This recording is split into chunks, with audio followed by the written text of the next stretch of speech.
Welcome to the Selling Show, where we unpack, repack, and break down exactly how top experts sell their ideas, their value, and their services. This is your host, David Newman, and you are in the right place if you want better clients, bigger deals, and higher fees.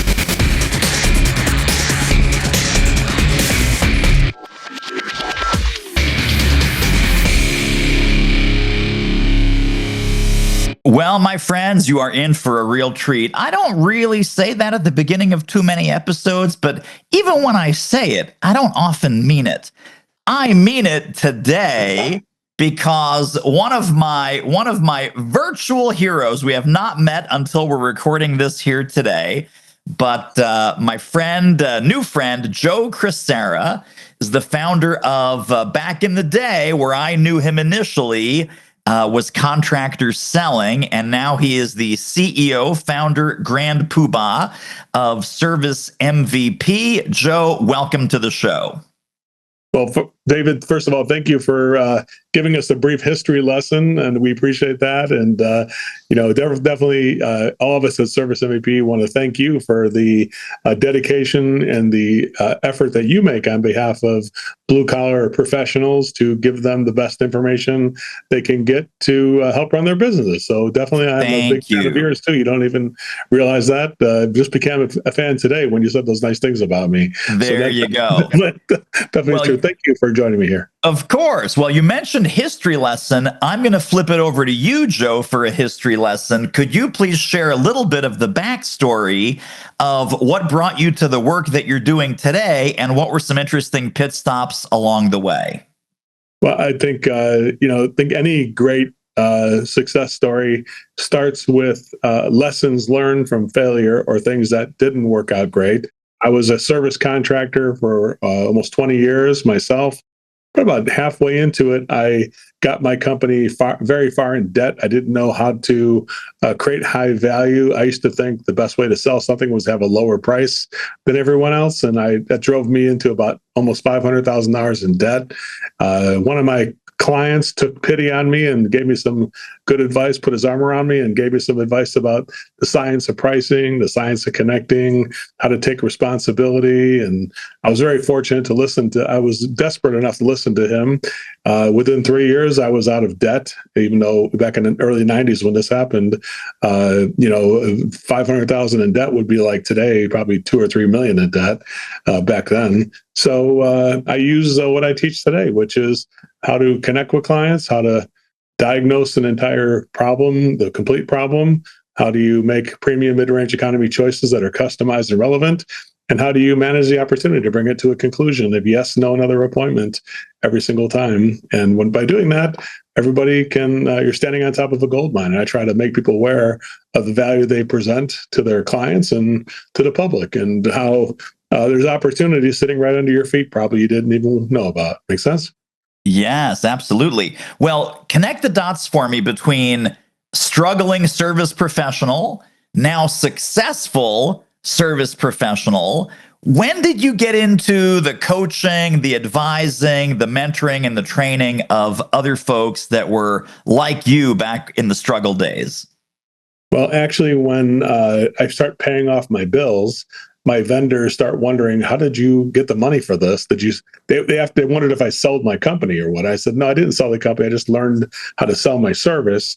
And they said, wow, could you help other people? So they had many other contractors that were in debt, and they asked me if I could help them, and I did. And I became known as kind of like a turnaround specialist, where I would go into a company and take the same people and the same things that they do and just turn them around and make them profitable instantly. And the interesting thing about that, David, is that it's not a long distance. As soon as you find the right process or get a foothold on something, the clouds start to part, and you see daylight very quickly. And it's interesting how people tell me it's like, it felt like such a grind to get into debt where I'm at right now. It felt like it was like like a marathon that's never going to end. But as soon as I got the answer to what to do, it seemed like a sprint to get there. And that's the way I could put it. It took me about 10 years to get to where I was negative financially. It took about 3 years to get out of debt, So the truth is that I think the universe favors success. And so when you do learn the right way to do something, the clouds part and you wind up becoming successful a lot faster than you think it was going to be, because you have other people noticing the momentum and other people start to help you, like my vendors helping me get in front of other people who needed my help. I didn't do any marketing. People just said, "Hey, could you help this guy? He's, 500,000 in debt too. Could you help him?" And I said, "I can help him. I'll show him the same road I just took." And I was excited to help people like that. And so then by 2001, I realized that was the thing I was really the best at doing and affecting the most people. I had my own team of about 40 people working for me, but I realized that if I could help contractors or service professionals, I could be affecting hundreds of thousands, now millions of people that I could affect. And I realized that was a much bigger mission, a higher purpose, if you will. Does that make sense? Yes, yes, yes, yes. And then one of the innovations that I mentioned in the opening is you were really one of the early membership website success stories. What drove you? Because, and again, even back in the day, you had events, you had coaching, you had a team going.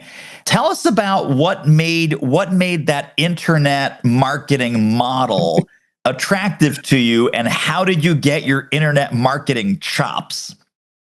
Well, just like everything that I've achieved, it's because some negative thing was presented to me that I had to solve. Although I was successful in 2001, finding people who needed help, there's a lot of people who needed help. I wound up traveling on the road by about 2004. I was like, my friend, you mentioned Steve Kasha, who's a good friend of mine, who he just loves the road. But the problem with me and my family is that my wife said by 2004, I was on the road for about 38 weeks out of 52. And my wife said, "Hey, we had a good year financially, but if we do it again next year, you'll have to find a different wife." So she said, "We got to find a different way to do this. That's not you traveling, because I got a son and I got my family, and I wasn't there for them." And so I talked to a good friend of mine. He does a marriage counseling website called Today, but he did a thing called the Marketing Bible. David Fry, who was one of my mentors, and he showed me, he goes, "Joe, every time you do something, you got to record it, and then you got to stream it." I'm like, "What's streaming?" I had to learn all about this stuff. And so he said, "Go get yourself an Olympus recorder and make a recording file, and then put the recordings on the membership website." And I started doing that, and I started getting video involved and things like that. And I was always doing stuff like Ustream and try to get recording videos. And we did a thing called the Hour of Sales Power, which was very famous with Rick Picard, like a salesperson who did about $10 million a year. I had him with me. So that was one of our original successes that we had. And so we were doing podcasts like this one before it was even called a podcast. We're just recording stuff and inviting people to it. And people just came. We wound up having about 50 to 100 people come to it every week, and we put the recordings up on the contractorselling.com, and that was that. And so it was. We wound up having about 5,000 people become part of the website within about 2 years, and so that was that. Are you loving this interview as much as I am? Holy smokes! Hey, you know what this reminds me of? There's a fantastic sales book that you got to get your hands on right here, right now. It's called Do It Selling. How do I know it's great? Well, I wrote it, and you need to read it. Pop over right now to doitselling.com. Now, back to our interview. Well, talk a little bit about, because a lot of membership websites, they sell information. And information is great, but information that doesn't get implemented, information that people are not held accountable for actually generating results from, information might as well not exist. So you early on had this brilliant insight that we're not just going to give information. There was a level where you could just get the information and just get online access. But you had 3 or 4 different coaching levels baked into some of the higher level of membership. Tell me how that came about, and what were some bumps in the road getting all of that streamlined? It was hard because we were ahead of our time in the terms of what technology could do for us. So everything was via phone or conference calls or stuff like that. It wasn't very personal, but it was a way that I could still reach companies that I was used to be previously going out to their shop. And now instead of that, I would do it on the phone with them. And I was doing it all myself. from about 2007, we started that element of the program. We started having coaching memberships and, charging by the month and things like that. And it was very successful. But we had a lot of, really premium clients like Horizon Services and, just many other people around the country who kind of caught on to what we were doing. And I was very fortunate not to have a very A-grade client list of people who were attracted to what we did. And so that really helped out a lot.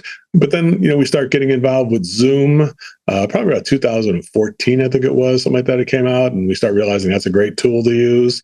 And so even like when the pandemic hit in 2020, we were doing Zoom like it was our normal way of doing business. And so when people are like, hey, who do I use for Zoom training? It's like that even blew us up even further. We transitioned from contractorselling.com, which was a very unclear brand. It wasn't, even though our content was good, what we were trying to achieve wasn't clear to the public.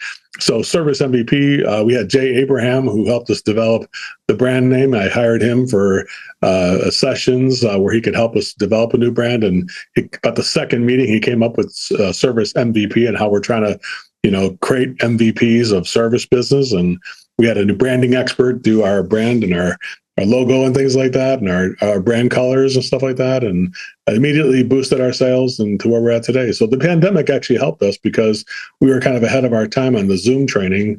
And we still do live training as well. We have live events. We have every month we have one, and we do guided coaching via Zoom.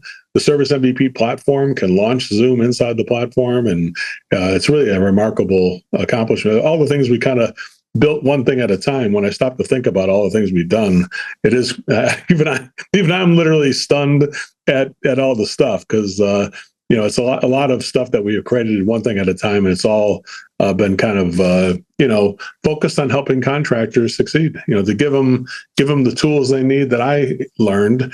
And that a lot of people know are true, and try to make those normal, right? Instead of something where they can skip the challenge that I had and go right to the successful part. That's what I love about it. Right, exactly. And Joe, you're in business with your wife, Julie, correct? She's the CEO of the company. I'm just like the brand character. I'm like Mickey Mouse. Like she's like Walt Disney, and I'm like Mickey Mouse. Put it that way. Really? And that's how it was from the very early days. Well, it was unclear, to be honest, because I was kind of like doing everything, and then I needed her help, and she said, "I'll help, but I need to be able to make decisions for myself here." So I pretty much didn't take very long. Somewhere about mid 2000s, 2012, 2014, I said, "You should just you run the company, and I'll just be the content creator," and all that started it there. So I'm very fortunate to have that, because if I had gotten bogged down with all the other technology and things like that, it would have been something I probably wouldn't be alive today, because it'd be too much effort, right? Right. So I definitely am fortunate to have her, for sure. No doubt about that. So some of our folks listening, I'm sure also some Service MVP members, their spouse works in the business. Our world, right? The spouse sometimes works in the business. Sometimes it works great. And if it doesn't work great, hopefully they stop. Sometimes it's an immediate train wreck and they go, okay, for us to stay married, we are not working together. How did you two navigate the married at home, married at work equation? And was there some behind the scenes negotiating so everyone stays in their lane and stays happy? Well, truthfully, I think it is a matter of creating boundaries that when you're really in any company, it's not just whether I'm fortunate to have my main family member, my wife, my soulmate, running things. And truthfully, you have to kind of say, we have to have logical boundaries that go above the emotional context of a marriage. There is the emotional context of a marriage, like things that happen at home versus things that happen at work. And the boundary is what happens at work stays at work, and the boundary, what happens at home stays at home. And we may have an argument in the morning, but come to work and everybody's smiling, and I'm wishing her a great day today, and like I would say good morning like a normal employee. So so it's just like, because we have it's amazing. We have like almost 38 employees right now in our company. And so I don't want to treat her any less or any better than any other employee. And she does the same thing with me. But I think it's just boundaries. One of my biggest problems is that I try to get involved with too much sometimes, because I always trying to overcoach I sometimes would do. But Yeah. I have to create those boundaries. Remember, if I train somebody, they should know what to do, and it's like let them do their job after I train them. And then that's one of the boundaries I am challenged with every day. But I think that's hard for everybody. If you're if you're an HVAC owner, you want to get in there and show people how to do a service call, or you want to go out and wire that panel, or you want to go out and I'll show you how it's done. And then you wind up Right. with a paid audience, and you wind up going back in the truck. So I think owners are going to realize, what's my role, what's their role. We're training them to do their job. Let me do my job, and they do their job. So I think do my job at home, do my job at work. I'm here to create content. I'm here to promote Service MVP. I'm here to educate the public on what we teach and help contractors be great. And I don't have to say again, because they've always have been great. But I'm here to help people with that. And if I'm able to focus on the narrow band, I'm very effective. When I start getting involved with financials or other things, then I'm less effective. Does that make sense there? So we have to find Absolutely. professionals who can help us with that stuff, and trust those professionals that they report back to me. I always say inspect what I expect. So it's easy to hand the reins over to somebody as long as I get a reporting mechanism back to me to show that I can maintain those boundaries. Make sense, David? Yes. Absolutely, Joe.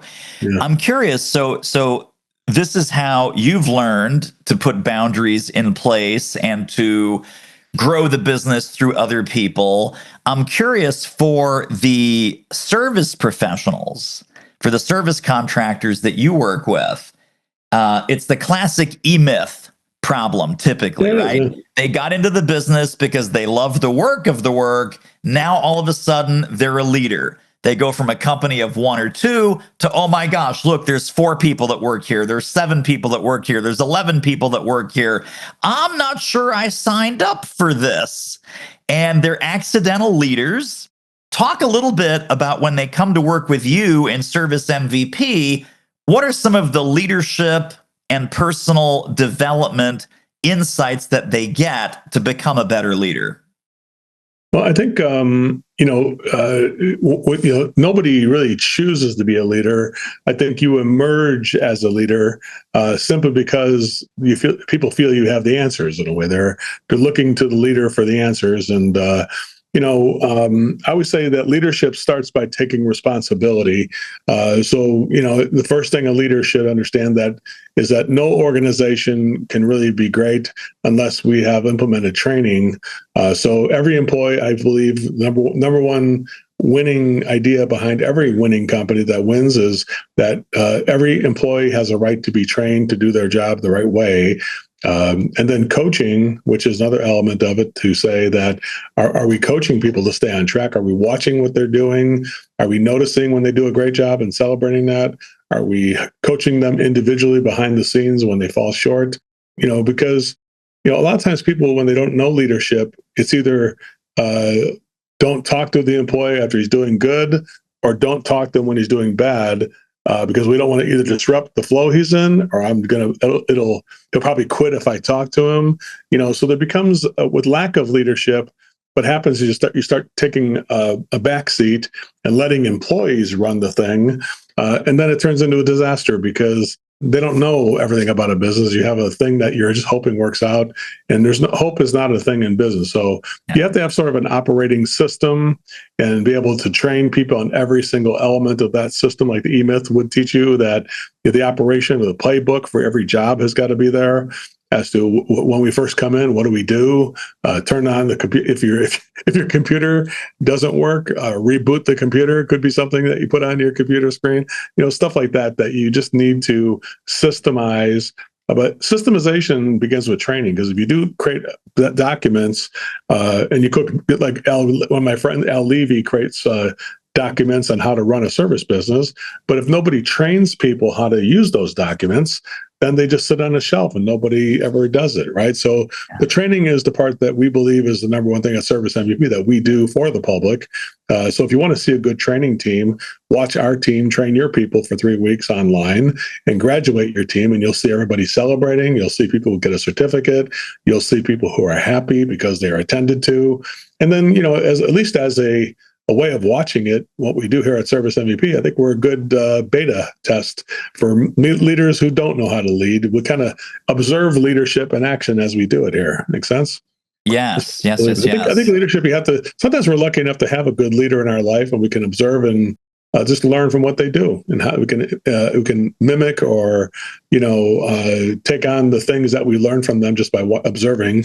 But most of us, I don't think, are very fortunate to have that. I think it's a training that we have to have how to learn that stuff. And we have tons of videos on being a leader and a performance coach and many different elements of it. Probably most of what we teach is how to lead the company, because the rest of it is, to train people what to do. That's actually pretty easy. The part is, how do we get people to step up to the plate, to take responsibility as a leader? That's really it. For sure. Now, let's talk a little bit about your adventures in publishing. So you have a fantastic book that's done really, really well called What Should We Do? And I'm going to give folks the subtitle as well: How to Win Clients, Double Profit, and Grow Your Home Service Sales. Talk about what drove you to write the book, and what is some of your favorite concepts and themes from the book. Thank you for mentioning it, David. And I'm glad that hope you're reading it, and I hope I can earn a place on that bookshelf behind you. That'd be one of my highest achievements if I could do that someday. I like it. And so I realize I have so much information. It's kind of like a manifesto in a way of all the stuff I know and all the stories too. So there's a story that goes into every chapter. There is the science behind how I failed and the science behind how I succeeded, and then sort of an action step that you got to take place. So literally, I want the book to be used where you can open up literally any chapter and just open it up without even reading from start to cover to cover. You could just say, oh, look at this.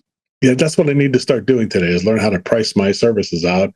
Or I might need to learn how to make friends with people, or learn how to manage a project, or I need to learn how to so anything.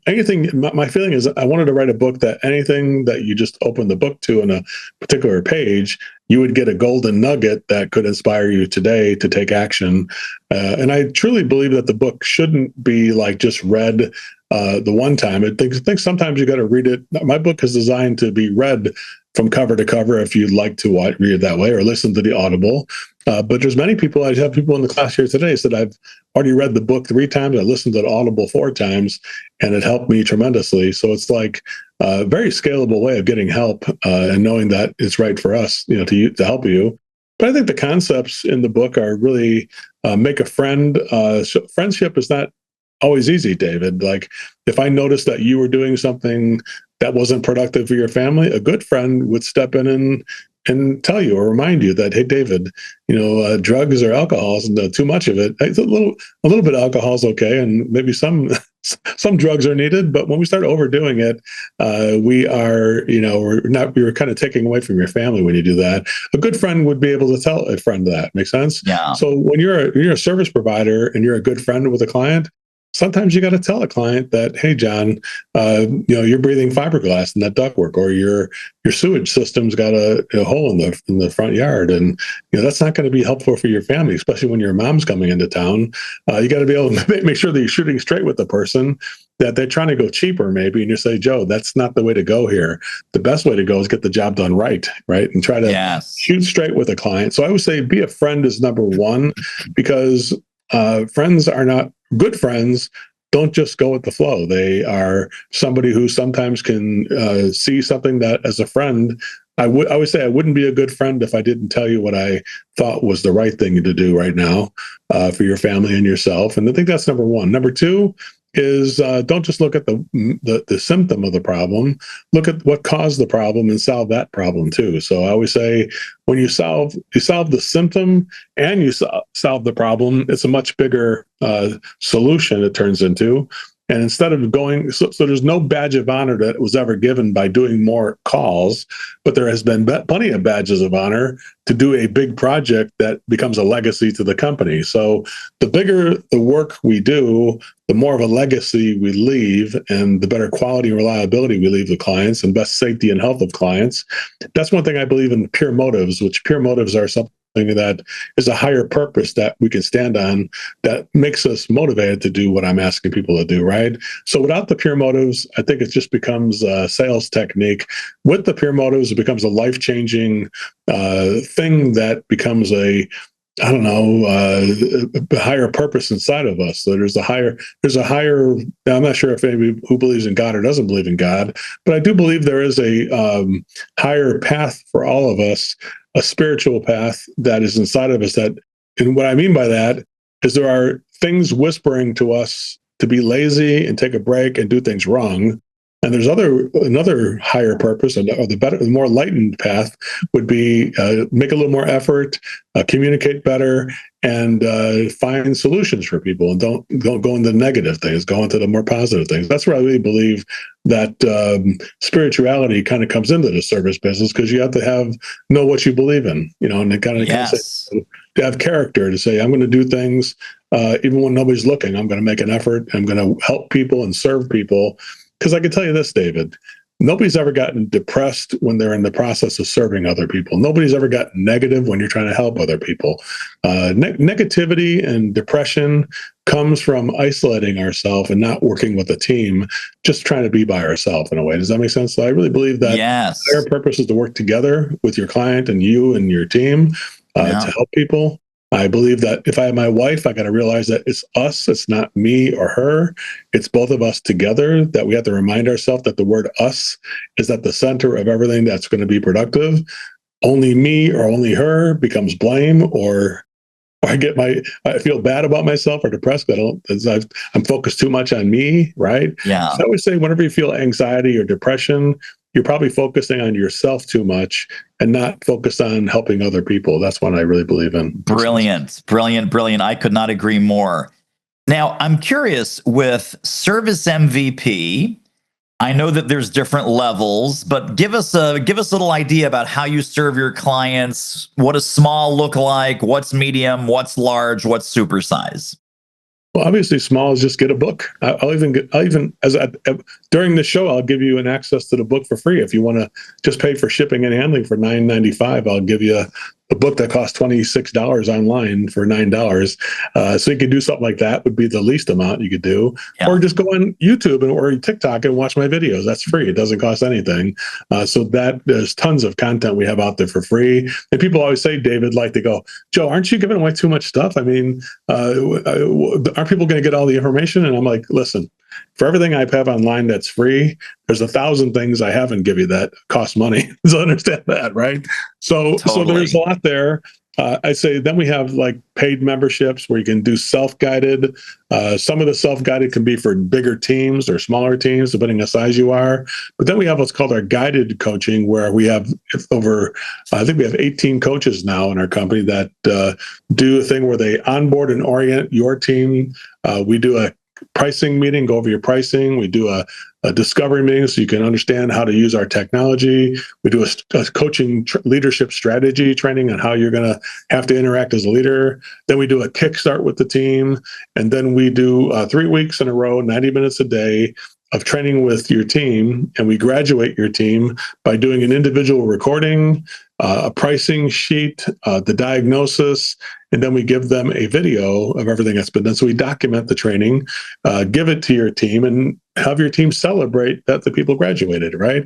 And then we keep going from there. Level 2 is like another mastery level. We do once a week now instead of every day. And now we do once a week with people for maintenance calls or sales calls. Then we have level 3. We do lead turnovers. Level 4, we do like landlord. We do all the other things. Probably got about, I don't know, 80 subjects that are like landlord calls, or how do you deal with commercial clients or corporate clients, or how do you make a Zoom presentation? We do stuff like that. So really every little thing you could think of that's a challenge, we help people through it. And nobody has as much content or stuff as we have. I'm very confident of that. People may try to mimic some of it, but whatever you're copying, you only copied something we did last year and not this year. So that's right. That's the thing about it. So I'm very proud of what we have as a team. I certainly myself wouldn't be able to survive if it wasn't for the people who work with us and support us here. We have an amazing team of people, and I'm just proud to be even associated with so many of the people we have here. I'm just very fortunate.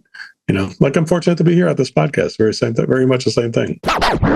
Are you loving this interview as much as I am? Holy smokes. Hey, you know what this reminds me of? There's a fantastic sales book that you got to get your hands on right here, right now. It's called Do It Selling. How do I know it's great? Well, I wrote it and you need to read it. Pop over right now to doitselling.com. Now, back to our interview. Well, I know you and I talked before we turned on the microphones about Strategic Coach. If people have enough money, they can still work with Dan Sullivan, but it's like super, super, super expensive, as you know. Do you still work with some of your super premium clients one-on-one? Do they have any access to you, or are you totally isolated in business owner world? No, we have like a secret mastery level that some of those bigger clients have gone on to private equity and things like that. And we still work with them, but now they are giving us other clients that they bought and working with those clients. So it's interesting because you think that we would lose somebody like Horizon Services with Dave Geiger, but he has recently recommended several of the people he bought that they need to go to us to get their revenue going. So it's interesting that we already helped them get to whatever they are. I don't know, probably 700 million or whatever they do. But now it's like he's also giving us other people. So it's interesting how it kind of comes around, goes around. Like I just don't think it's the end of the road. Like, I guess that's it, right? We're getting all the people we already helped. And no, there's a whole nother rebirth in a way. And that's really, but I start realizing that there's no end to the amount of help that our business could provide for people. And I'm so proud of it too. I'm proud to be at the forefront of the easier way to create higher value, because that's what we're trying to do, is make sure people can create high value with their company's brand and the people who work there. Totally, Joe. As we're landing the plane here, I'm curious because obviously you are a professional teacher and a professional learner. What's next? What's new? What's happening for the next 12 months that you're excited about? Or what have you learned lately that you're going to implement as part of your curriculum? That's a really good question. We are now integrating our services with Rilla, which is an AI software that monitors service experiences. And our coaches, we're doing it November 25th. We beta tested it already for 2 months.